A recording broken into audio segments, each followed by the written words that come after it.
Welcome everybody to a very special edition book talk. What makes this one so special? I don't know. Maybe it has to do with the book that we're discussing. Or maybe it has something to do with this colorful wheel behind me. Only one way to find out, so climb aboard and let's get this literary party bus rolling. Morgan, drop me a funky title card. Not too funky. It is a family show. Thank you as always. And for all you first-time viewers out there, I'm Steven, constant reader, librarian at Cinco Ranch Branch in Katy, and Mancine here learning the hard way that Red Bull doesn't give you wings. Wow. You know what they say, what doesn't kill you makes your hospital bills stronger. In these uncertain times, I find myself wanting to crawl up inside books that give me comfort and a sense of familiarity. Though eager to tread the pages of newly crafted stories, I gotta say, lately I've been indulging the urge to revisit old favorites. Recently, certain books that defined my yesteryears have been calling out to me from the very shelves you see behind me. Like a well-loved blanket, there's nothing quite like getting lost in a familiar fictional world where the characters feel like old friends. Even after a decade, one novel in particular still hasn't relinquished its hold on me. And that novel is the subject of today's book talk. The Monstrumologist, a throwback Gothic-style horror tale that's packed to the gills with murder, immorality, and monsters so terrifying that Dracula himself would cross the street to avoid them. Author Richard Yancey, best known for his Fifth Wave series and occasional moonlighting as a Ryan Reynolds look-alike, tells the story as one who came into possession of a multi-volume diary belonging to the late Will Henry, a senile senior who claimed to have been born in the year 1876. The diaries, or folios, as they're called here, chronicle the adventures of young pubescent Will Henry's apprenticeship to a doctor of sorts. One whose specialty, are you ready for this, is the study of monsters. You heard right, monsters. The mad scientist trope is on full display in the eponymous Pellinor Xavier Warthrop, New England's premier monstrumologist and winner of the prestigious Most Self-Absorbed Character We've Ever Encountered award. A most esteemed honor previously held by none other than SpongeBob SquarePants. You know, because he's a sponge and they absorb. Self-absorbed, get it? Ugh.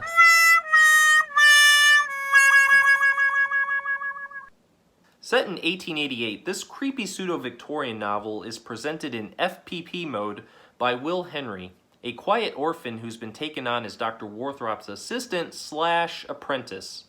An unsavory gig for which Will Henry was put on the fast track when he didn't die alongside his parents in a crazy house fire. This poor kid is thrust into a life of grotesque oddities, and even worse, the doctor's mercurial moods. But Will Henry takes it all in stride. After all, he's got nowhere else to go. Despite being of the YA persuasion, this first book in a quadrilogy reads like something Edgar Allan Poe would have written if he were alive today. And I should warn you, the blood and entrails flow freely, and perhaps nauseatingly so. Let's just say this novel has more arterial spray than both Kill Bill movies combined. Beat that, Tarantino! To give you a taste of the nightmare fuel found herein, the first couple chapters see 12-year-old Will Henry forced awake in the middle of the night to assist his de facto guardian with the crude dissection of a grafted horror, specifically the half-eaten corpse of a young woman inexplicably entwined with that of an Anthropophagus, a hellish species of monster first described in histories by Herodotus. Headless, with eyes atop their shoulders and great gaping mouths where their chest cavities should be. Yeah, how does that grab you? The common Anthropophagus diet consists entirely of living flesh. I should probably clarify that's human flesh, from the living. It's a monster story. I mean, what did you expect? An infestation of Anthropophagi along the New England coast puts Dr. Warthrop hot on their trail, and with his plucky young apprentice in tow. And if there's one thing we've learned from years of Scooby-Doo cartoons, it's that the real monsters are the humans. In the case of the Monstrumologist, there's no shortage of morally bankrupt characters.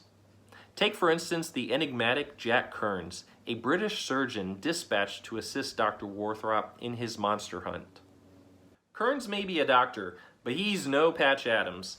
His sadistic streak becomes readily apparent when he proposes using human bait to capture the feral creatures. Kearns, who we quickly learn has more pseudonyms than a member of the Wu-Tang, is a primo example of a man who is what he hunts. For behind his charming smile, flamboyant wit, and enviable blonde curls lies madness, pure and unadulterated. And then there's Dr. Warthrop, one of the most complicated literary figures you'll ever come across. He's best described as an emotionally stunted sociopath with the intellectual brilliance of Sherlock Holmes and the misanthropic antics of Dr. Gregory House. At his core, he's a soldier for science, pursuing knowledge with little regard for emotions or morals. Warthrop is as flawed as he is high maintenance, and his relationship with Will Henry flirts between callousness and care. In all fairness, the Doctor does seem to genuinely care for Will Henry. Kind of. Will Henry and Dr. Warthrop's relationship is dysfunctional at best, with some obvious shades of a father-son relationship, but not living up to it. Despite the novel's dark plot and blood-stained canvas, there are some incredibly touching moments that showcase the deep-seated understanding between these two characters. They need each other, if only because no one else needs them. The Monstrumologist is the premium unleaded of Victorian Gothic horror. This high-octane adventure has all the trappings. You got your grave robbing, your gruesome killings, complete with maggot-ridden decay, burgeoning scientific inquiry, a bedlamesque insane asylum, all of which conveyed to readers through the lens of youthful innocence.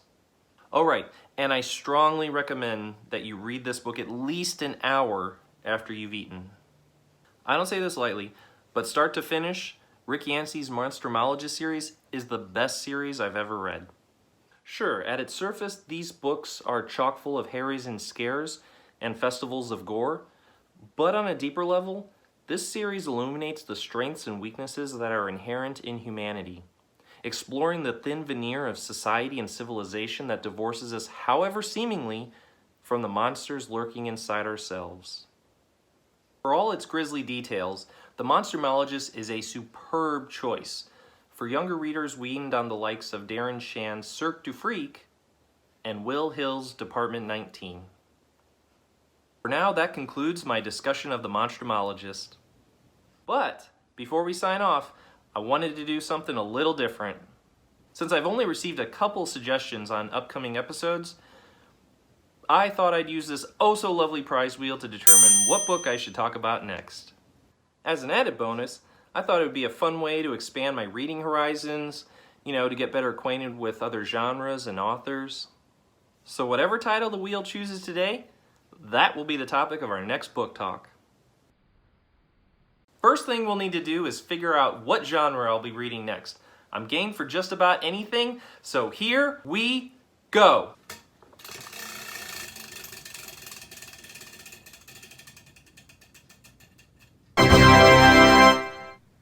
So something from the psychological genre. That's good, I like it. So now that we have our genre, let's figure out what title I'll be reading for this challenge. With the help of Novelist Plus, I've pulled an assortment of psychological fiction titles for this next spin. One of these will be the featured title in the next episode. I can't wait to see which one it'll be, and here we go!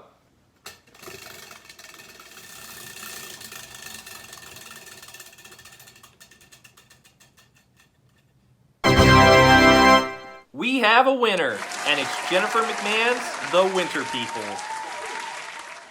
I don't have a copy of The Winter People on my shelves, so I'll have to get one from somewhere. I just need to find a place that lets you borrow books for free.